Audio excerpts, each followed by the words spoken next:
dá uma olhadinha, a palavra apóstolo lá no grego é enviados.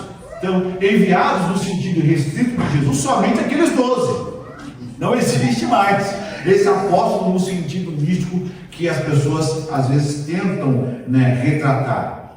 Um profeta do Antigo Testamento, ele era alguém que usou-se das capacidades dadas por Deus para alertar a igreja e a comunidade de Israel. O profeta, ele era aquele que era responsável por chamar a atenção do povo, ele era responsável por capacitar o povo para obedecer a Deus. É ele quem liderava o povo e ele possuía a função de interceder. Ali ele falou, o véu se rasgou. Agora, essa função, esse ofício não existe mais. Então, todas as vezes que eu falar profeta aqui, eu quero que você entenda como aquele que anuncia a verdade de Deus, não como a função do profeta do Antigo Testamento, porque esta, biblicamente, nós acreditamos que não existe. Até porque Mateus 11:13 diz o seguinte, porque todos os profetas e a lei profetizaram até João. Lucas capítulo 16, verso 16 diz, a lei e os profetas duraram até João. Desde então é anunciado o reino de Deus e todo homem prega por força para entrar nele. Então, por que eu estou falando isso?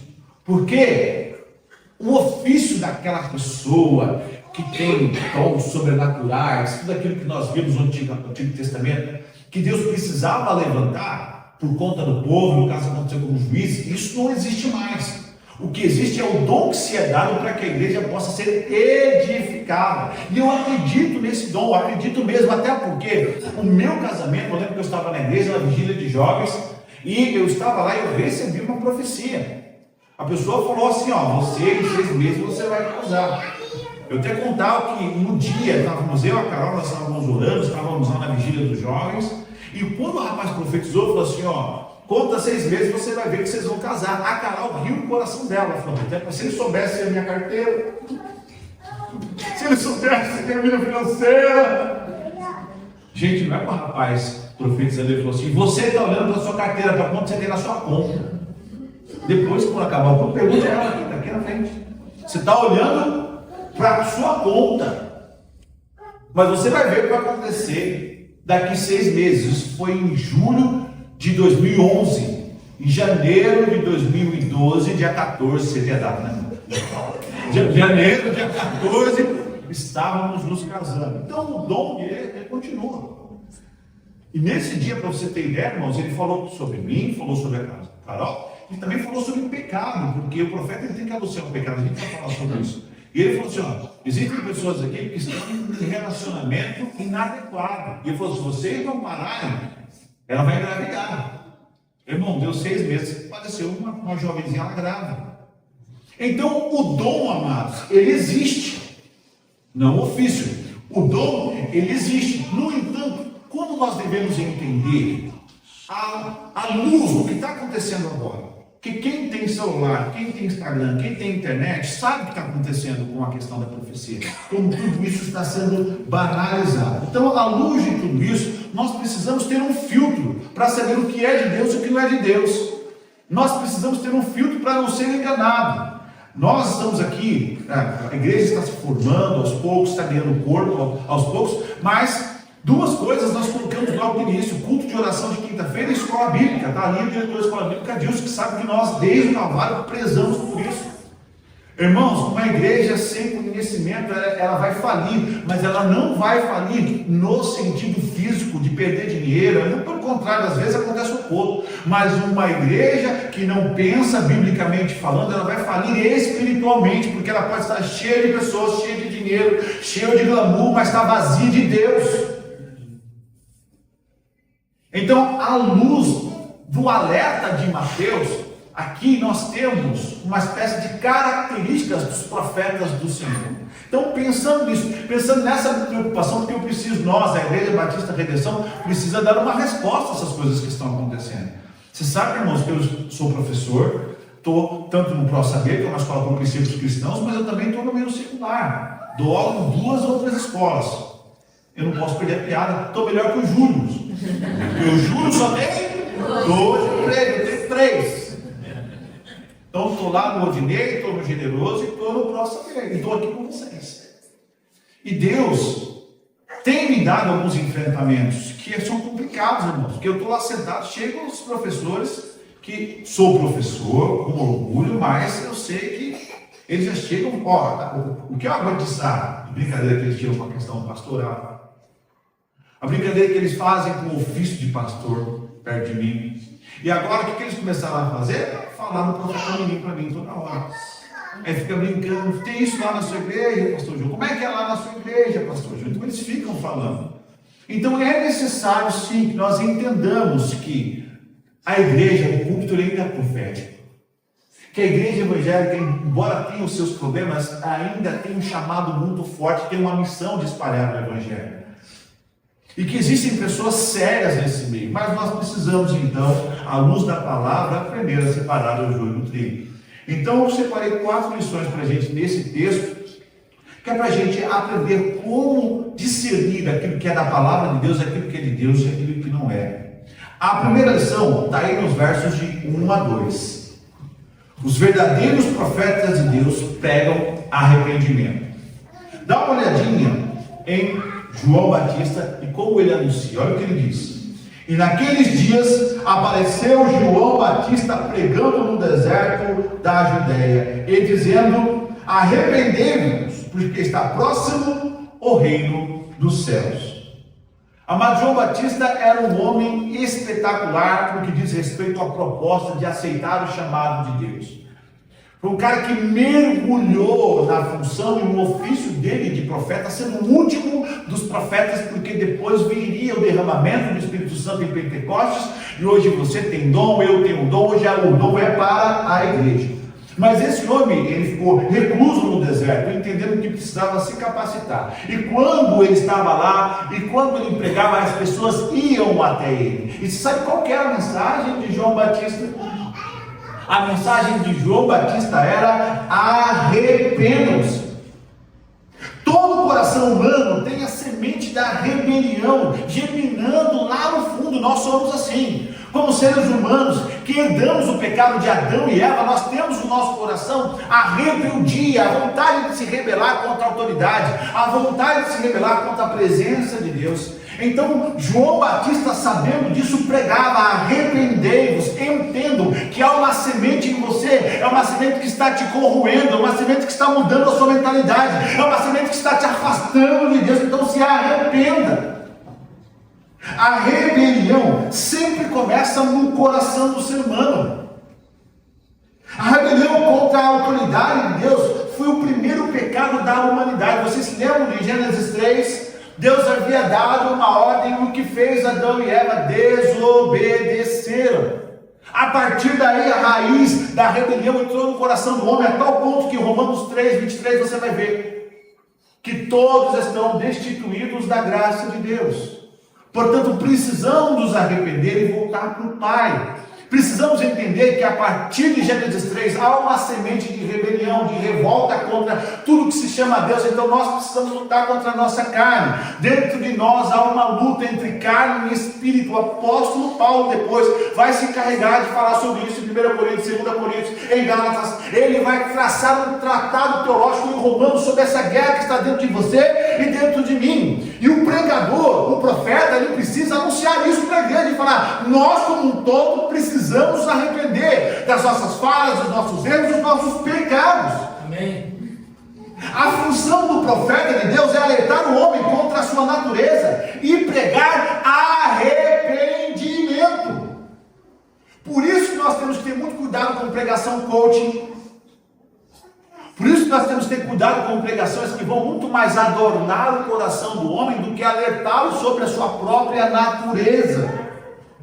Deixa eu falar uma coisa: ou esvaziamos as pessoas delas mesmas e as conduzimos para o céu, ou preenchemos as pessoas com o seu próprio ego e as mandamos para o inferno. Eu estou falando com relação ao meu ofício, as pregações, aos pastores. Nós precisamos entender que o ser humano há 2000 anos atrás precisava de Cristo. O ser humano há 1000 anos atrás precisava de Cristo. O ser humano há 500 anos atrás precisava de Cristo. O ser humano há 30 anos atrás precisava de Cristo no início da década de 70, 80, quando a igreja começou a explodir no Brasil, o ser humano precisava de Cristo. E agora, com a igreja moderna, sabe o que acontece? A verdade é ainda a mesma. Precisamos de Cristo. Somente Ele, somente Ele. Olha Apocalipse capítulo 2, versos de 20 a 22, diz o seguinte: mas tenho contra ti que toleras a mulher Jezabel, que se diz profetiza. Ela ensina e seduz os meus servos a se prostituírem e a cometerem ou a comerem das coisas sacrificadas a ídolos. 21. E dele tempo para que se arrependesse. O próprio Cristo, em Apocalipse, começa a alertar a igreja: vocês precisam se arrepender da sua natureza. Olha só que interessante, João Batista pregou arrependimento, Jesus pregou arrependimento, Pedro pregou arrependimento, Paulo pregou arrependimento. Eu não vou pregar? Eu sou mendigo de atar a sandália deles? Eu não vou pregar? Então, amados, não tem jeito, nós continuamos ainda com essa raiz pecaminosa nos nossos corações. E aí você fala: mas eu tenho visto algumas pregações na internet, e faz bem, eu vejo pregações na internet, faz bem a gente ser edificado, mas nós temos que tomar cuidado com aquilo que nós estamos vendo nas redes sociais, porque na grande maioria das vezes são pregações que enchem templos, mas esvaziam da presença do Espírito Santo de Deus. Está pregando arrependimento? Tá, então esse é uma pessoa que eu devo ouvir. Está pregando coisas diferenciadas? Está colocando o ser humano no centro do Evangelho? Então, a gente precisa rever isso. E nós temos um grande problema, sabe por quê? Porque Jesus fala que esse tipo de pregação se multiplicaria. Se você dá uma olhadinha em Timóteo, 2 Timóteo capítulo 3, você vai perceber que o apóstolo Paulo fala o seguinte: vai chegar um momento em que as pessoas terão comichão nos ouvidos, porque elas vão desejar, elas vão ansiar por ouvir coisas que agradem o seu coração. Então as pessoas não estarão mais atrás da verdade, mas elas estarão atrás de sustentação para o seu próprio ego. Portanto, amados, profetas de Deus, os verdadeiros, precisam pregar arrependimento. E como batistas, nós temos a capacidade, até um dia, se eu estar pregando aqui besteira, falando qualquer outra coisa, vocês podem chamar a convenção e falar assim: ó, não queremos mais o pastor João. A igreja batista, ela tem, por ser uma igreja independente, mas ela está ligada a uma convenção. Por isso que é bom estar ligado a uma convenção, porque você pode chegar e falar assim: ó, Ilvani, Moisés, ó, o pastor João está pregando coisa louca lá. Se bem que depois do acidente, Maiara, agora eu ganhei um alho. Porque depois que o carro bateu, o airbag veio no meu rosto, que eu dei uma desmaiada, fiquei meio apagado, agora eu tenho uma desculpa. Você pregou heresia? Eu falo assim: irmãos, bate a cabeça. Eu falei para vocês, né? Que eu estava tão atordoado que a Carol chegou lá perto de mim. As meninas falaram que eu falei alguma coisa, as pessoas, eu não lembro de ter falado nada. Será que eu estava tão atordoado que eu falei assim: o Palmeiras tem mundial, o Palmeiras tem. Eu sou esse mentira. Foi sério a bancada, não foi, cara? Você não mentiu. Mas se eu falar besteira, pode me tirar daqui. E é o dever da igreja como um todo, porque é engraçado. Irmãos, isso é uma coisa, não é engraçado, isso é sério. Porque às vezes a gente preza por tanta coisa. Nós, como crentes, nós prezamos por tanta coisa no que diz respeito à palavra de Deus, ao culto, né? Mas nós não prezamos por uma palavra ortodoxa, né? Percebeu? Aí, como é que eu entendo isso? Porque às vezes você vai na igreja e a gente repara em tudo, né? A gente repara no som, a gente repara na tinta, a gente repara no irmão que passa o carro com o som, a gente repara em tudo. Mas a gente não reparou, a palavra foi palavra ortodoxa. Palavra foi palavra verdadeira, palavra de ensinamento. Nós precisamos ter esse olhar crítico, irmãos. Sabe por quê? Está chegando o dia onde isso vai se perder. Né? Então, quer fazer um filtro? Entenda. Os verdadeiros profetas de Deus pregam arrependimento. Segunda lição, ainda em Mateus capítulo 3, acompanhe comigo, tem que estar aí, verso 3. Os verdadeiros profetas de Deus anunciam a Jesus Cristo. Dá uma olhadinha que está lá no verso 3. Porque este é o anunciado pelo profeta Isaías, que disse: voz do que clama no deserto, preparai preparai o caminho do Senhor, endireitai as suas veredas. Não há como dizer isso de outra forma. Mas um culto vazio da mensagem do Evangelho é simultaneamente vazio de Deus. Não tem como dizer isso de outra maneira. Um culto vazio do Evangelho, ele também é vazio da presença de Deus. 1 Coríntios capítulo 2, verso de 1 a 2, diz o seguinte: e eu, irmãos, quando fui ter convosco, anunciando-vos o testemunho de Deus, não fui com sublimidade de palavras ou de sabedoria, porque nada me propus saber entre vós, senão a Jesus Cristo e esse crucificado. O que o apóstolo Paulo está tentando dizer é o seguinte: quando eu estive com vocês aí em Corinto, eu não falei de muitas coisas, não falei sobre a maneira como vocês cultuam, eu não falei dos seus trejeitos, eu não falei da sua vestimenta, eu falei só sobre Cristo. Eu preguei sobre Jesus e esse crucificado, porque a gente sabia que a crucificação para os judeus era um escândalo. Para o mundo todo naquela época era um escândalo. Eu preguei a Cristo crucificado por quê? Porque ele tinha que pregar a mensagem do Evangelho, que salva, a mensagem salvífica da cruz. Então o apóstolo Paulo foi: quando eu fui até vocês, o meu tema principal era Jesus Cristo. O maior expoente do Novo Testamento deixa claro que se Cristo não estiver presente no enunciado do culto, então não adianta nem estar lá. Pregar a cruz de Cristo nivela as pessoas por baixo. E aí às vezes você fala: irmãos, quantas vezes a gente não vê uma pregação que não traz luz ao Salvador? Quantas vezes nós não vemos uma pregação que não mostra Cristo como ele deve ser mostrado, como Senhor da igreja, como Senhor da salvação, como autor da salvação? Na grande maioria das vezes, os cultos, estão antropocêntricos. O homem está no centro. E como é que as pessoas vão ser salvas se Cristo, que é o baluarte da salvação, não está sendo pregado? É Cristo e somente Ele que precisa ser anunciado nos cultos. Mas eu entendo algumas pessoas não fazer. Sabe por quê? Porque se você prega Cristo, se eu prego Cristo, se eu mostro como diante da cruz eu sou um pecador, porque diante da cruz, queridos, não tem branco, não tem negro, não tem rico, não tem pobre, todo mundo é nivelado por baixo, porque a cruz, ela é o espelho do nosso fracasso enquanto seres humanos, porque a cruz mostra que Cristo teve que morrer. Então não importa o quanto competente você acha que você é, não importa o quanto competente eu acho que eu sou, eu nunca fui digno da salvação, tanto é que Cristo teve que morrer no meu lugar. Não havia qualidade, predicados, adjetivos em mim que pudesse agradar a Deus. Eu só estou próximo de Deus por causa da cruz. E pegar a Cristo e esse crucificado nivela até o pregador por baixo, porque eu não sou nada e não sou ninguém a não ser Jesus Cristo, meu Senhor e Salvador. Então quando eu desvio o foco da minha pregação e vou falar sobre outras coisas, queridos, eu estou me colocando no lugar daquele que deveria ser anunciado. E tem pregadores que são vaidosos demais para se colocar à luz de Cristo. Então ele vai falar de tudo, ele vai falar da sua habilidade, ele vai falar das suas bênçãos, ele vai falar dos seus dons, ele vai falar das suas profecias, mas ele não vai falar da cruz de Cristo. Sabe por quê? A cruz de Cristo nivela todo mundo. Profetas, anciãos, pregadores, todos por baixo. Sabe quem sou eu? Sou um pecador igual a você. Sabe quem sou eu? Eu preciso da graça igual a você. E nós juntos precisamos pregar a Cristo. O culto precisa estar cheio do anúncio do Evangelho. Temos que vir ao culto para apresentar Cristo.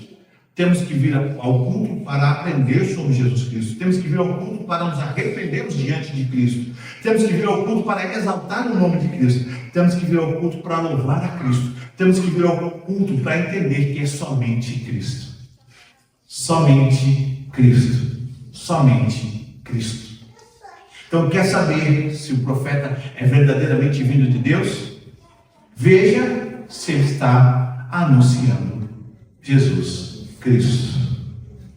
Amém? Amém. Terceira verdade, verso 4, está aí, verso 4. Verdadeiros profetas de Deus possuem espírito de humildade. Olha o que está lá no verso 4. E este João Tinha as suas vestes de pelos de camelo e um cinto de couro em torno de seus lombos, e alimentava-se de gafanhotos e de mel silvestre. João Batista foi um homem poderoso em poder, a tal ponto que o ministério de João é comparado ao ministério de Elias. Se você pegar o Antigo Testamento e fazer um estudo do Antigo Testamento, até o Pentateuco, você vai ver que Deus performava muitos milagres por meio de Moisés. Mas você vai perceber que nas pragas, Deus está pessoalmente agindo por meio de Moisés. Quando você vai ver o ministério de Elias, ele se assemelha ao de Moisés em poder. Mas Elias, ele é ainda mais agressivo no que diz respeito às coisas que ele fez. A tal ponto dele chegar, mandar construir um altar, orar, descer fogo dos céus, depois ele ora, para de chover, depois ele ora, começa a chover de novo. Você percebe que é um homem repleto de poder e de autoridade, é um profeta, repleto de poder e de autoridade espiritual. E aqui ele é comparado, João Batista é comparado a Elias. Lucas capítulo 7, versos de 24 a 28, diz o seguinte, E tendo se retirado os mensageiros de João, começou a dizer à multidão acerca de João: que saíste a ver no deserto? Uma cana abalada pelo vento? Mas que saíste a ver? Um homem trajado de vestes delicadas? Eis os que andam com preciosas vestiduras, e em delícias estão nos passos reais, ou nos pátios reais. Mas que saíste a ver? Um profeta? Sim, a fala aqui é de Jesus. É Jesus falando. Sim, vos digo, e muito mais do que profeta. Este é aquele de quem está escrito: eis que envio o meu anjo diante da tua face, o qual preparará diante de ti o teu caminho. E olha só, Jesus dizendo. E eu vos digo que entre os nascidos de mulher não há maior profeta que João Batista. O próprio Senhor Jesus teceu os maiores elogios a João Batista. No entanto, João possuía um coração puro e humilde diante das pessoas e de Deus. Agora contrasta João com os líderes de hoje. Misericórdia, Senhor. Contrasta João, faz uma comparação com João Batista e os líderes atuais. Quando os corações estão cheios de si, não há espaço para Cristo. Olha o que Ernesto Lins disse: se é servo não é grande, se é grande, servo não é servo. Humildade, amados, não tem nada a ver com pobreza. João Batista não foi uma pessoa que foi elogiado por Deus porque ele fez voto de santidade, voto de pobreza e ficou no deserto. Não tem humildade, não tem nada a ver com pobreza, porque as pessoas podem ser ricas, abastadas e terem um coração humilde. Humildade não tem nada a ver com fama e sucesso, porque as pessoas podem ter fama, podem ter sucesso, mas elas podem ter um coração humilde. Sabe por quê? Humildade é a virtude. Humildade é a virtude que consiste em conhecer as suas próprias limitações e fraquezas e agir de acordo com a sua consciência, sabendo quem você realmente é. A pessoa que ela não tem humildade, ela acaba se perdendo na definição de quem ela é. Então ela acaba se desconstruindo, ela não sabe que ela é falha, que ela é pecadora, que ela bebe água igual eu, você, vai ao banheiro igual eu, você, que ela tem limitações igual a mim, igual a você. Humildade, portanto, queridos, é um coração entregue e que olha para o espelho e que vê em si mesmo as suas limitações como seres humanos e reconhece por meio do espelho que ela não é melhor que ninguém. Eu não sou melhor que ninguém, você não é melhor que ninguém. João Batista, ele foi um homem poderoso e recebeu Alguém aqui gostaria de ser elogiado por Jesus igual João? Meu Deus do céu, né? Eu tenho uma invejação. Você tem um texto que eu gosto muito, é Gênesis capítulo 6, se eu não me engano, gente, é o verso 8, que fala que no meio daquela multidão, daquelas pessoas, Deus achou graça em Noé. Essa frase. Deus achou graça em Noé. E várias vezes eu orei e falei, Deus, como é que o Senhor olha para mim? Qual é, olha que eu sou bem doido, tá, gente? Eu falo, Deus, como é que o Senhor analisa a minha vida? Como eu sou como marido? Como eu sou como pai? Como eu sou como pastor? Será que o Senhor acha graça em mim? Será que o Senhor reconhece em mim o servo? Que eu gostaria, já chorei orando várias vezes, Deus, eu quero ser achado diante do Senhor. Então, coloca humildade no meu coração. Coloca a consciência de que eu sou falho em todos os momentos e para tudo aquilo que eu vou fazer. Me ajuda a ser humilde. E hoje em dia a gente percebe que o ato ou a ação de ser profeta está caminhando na forma oposta, né? Eu vou dar um testemunho, não vou falar a igreja, mas tem uma igreja em que as pessoas estavam sentadas e o pastor presidente fez questão de entrar, chegou atrasado. Começa por ele. Chegou atrasado. Ele era de um outro campo, foi visitar um campo um pouco mais humilde, mas a igreja é muito boa, grande, né? E ele foi entrar, irmão, você tem que entrar aqui, os irmãos vão ficar de pé. Botou os irmãos de pé, o povo de um lado, todo ele entrando no meio. Eu não estava lá, se eu estivesse lá, eu ia perguntar duas coisas. Eu falei assim, quem está casando? Cadê a noiva? Porque ele ficou de pé. E segundo, eu ia perguntar para ele se ele fez alguma coisa por mim na cruz ou pela igreja na cruz. Por que a igreja tem que se levantar, parar um pouco para ele entrar no meio andando? Faltou botar um holofote. Aí ele junto. O pastor Oleiro me contava que tem um pastor pregador famoso, sabe o que ele fazia? Ele marcava 3, 4 cultos nas igrejas dele. Famoso, não posso dar nome. E sabe o que ele fazia? Ele mandava atrasar os relógios. Mas por quê? Porque, por exemplo, ele terminava de pregar na igreja 10 horas, aí a outra era 20 minutos, 25 minutos. Então ele mandava atrasar os relógios para ele chegar na igreja exatamente no horário que ele estava no culto, entre aspas, né? As pessoas acharam que ele era onipresente. Olha que bonitão. Quer ser Deus? Gente, os verdadeiros profetas do Senhor têm um coração humilde. Os verdadeiros profetas do Senhor têm um coração humilde. E entendem que são falhos, precisam da graça de Deus. E que são uma mera peça nesse grande quebra-cabeça da salvação. Porque o tabuleiro mesmo que sustenta as peças é Jesus. Somente a Ele agora, para sempre. Amém. Quarto e último. Os verdadeiros profetas de Deus combatem a religiosidade. Dá uma olhadinha aí nos versos, Mateus ainda, capítulo 3, ainda versos de 6 a 9. E eram por ele batizados no Rio Jordão, confessando os seus pecados. E vendo ele muito dos fariseus e dos saduceus que vinham ao seu batismo, dizia-lhes, raça de víboras, quem vos ensinou a fugir da ira futura? Produzi, pois, frutos dignos de arrependimento. E não presumais de vós mesmos, dizendo, temos por pai a Abraão, porque eu vos digo que mesmo destas pedras, Deus pode suscitar filhos a Abraão.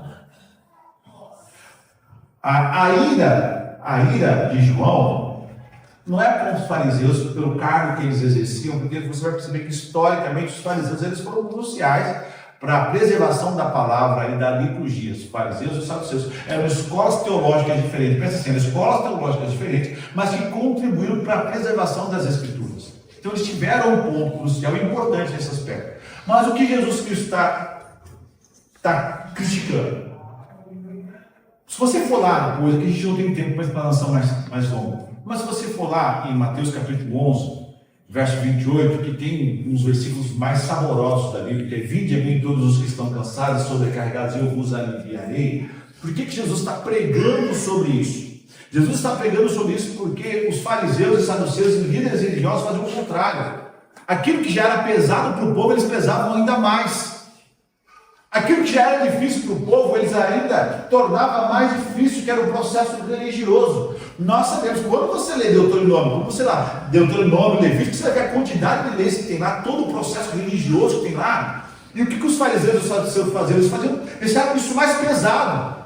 Então eles eram aquelas pessoas que apertavam o gasofilácio e iam pregar no meio da praça.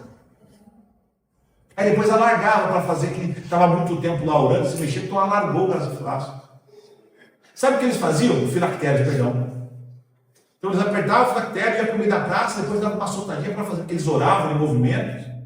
E aí aquela fita que ficava lá, que representava a autoridade espiritual deles, alargava. Então parecia que eles estavam lá há muito tempo.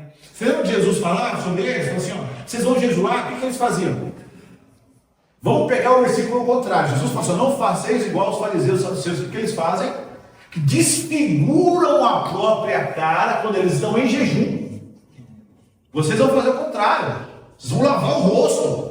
Porque não me interessa aquilo que vocês fazem publicamente. O que me interessa é aquilo que está no seu coração. Não me interessa a sua aparência religiosa. O que me interessa é a maneira como você se comporta diante de meu Pai. Estou parafraseando Jesus Cristo. Então aqui é interessante por quê? Porque o diagnóstico de Jesus Cristo já tinha sido feito pelo João. Olha o João falando pela raça de víboras. Hoje não fica ninguém na igreja. Nós vamos pregar assim. Raça de víboras. Quem vos ensinou? Olha só que interessante. A crítica de João aqui é que ele sabia da religiosidade, da aparência. Eles chegam a ser chamados de sepulcro caiado. Tem cemitério, irmão, que você vai, que o cemitério é uma beleza. É cada escultura que você fala, as coisas bonitas, né? Mas o que está lá dentro, está podre já. É isso. Essa é a referência dele. Os verdadeiros profetas de Deus, eles precisam não só denunciar, como morrer contra isso. Sabe, irmãos, como pastor de igreja, o meu maior desejo é que os irmãos se apaixonem por Jesus. Não que vivam uma vida religiosa, mas que vocês tenham um encontro verdadeiro e que vocês estejam servindo, não por ativismo, mas por paixão. Servindo, não porque você é obrigação, não porque o corpo precisa de você. Você possa estar aqui conosco presente, não para você bater cartão, mas porque você sabe que quando você vem aqui de domingo, você está demonstrando para a sua carne, para a sua mente, para o seu corpo, que ele tem um horário específico para cultuar o seu Deus. Eu vou pedir para você ficar de pé, a gente vai fazer oração e nós vamos encerrar. A palavra hoje não foi muito doce, mas foi necessária. Irmão, estamos já às portas. Domingo, 9 horas da manhã, o Saulo vai estar falando sobre a ordem dos eventos apocalípticos.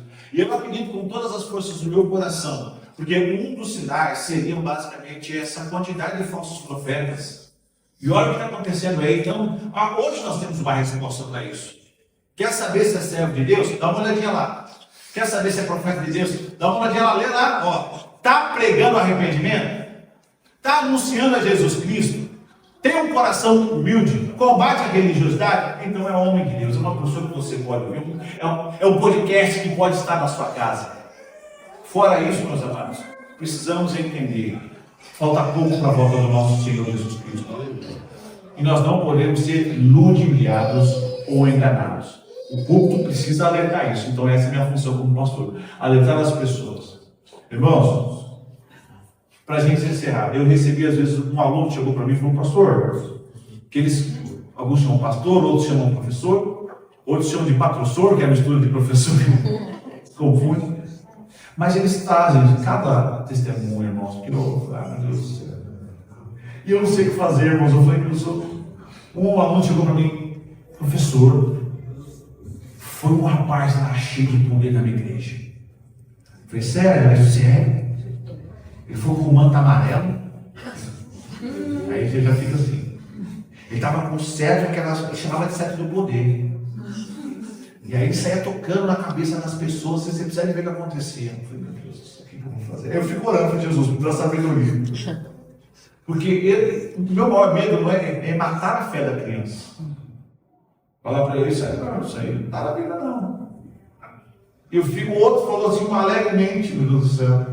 Eu não posso citar o nome da pessoa. A apóstola fulano de tal vai estar lá na igreja. A pessoa que anda com cetro aí para cima e para baixo. Então, irmãos, nós precisamos orar para que Deus possa capacitar os profetas, os líderes, a igreja, para ter uma consciência e discernir essas coisas. Sabe por que eu tenho que alertar? Por quê? Porque eu perco credibilidade.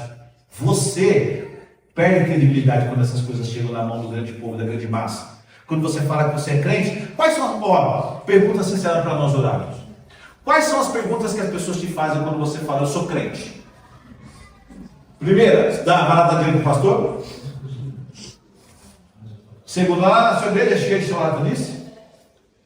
Então, as pessoas percebem, infelizmente, nós temos que enfrentar isso. Mas, isso precisa gerar esperança no nosso coração.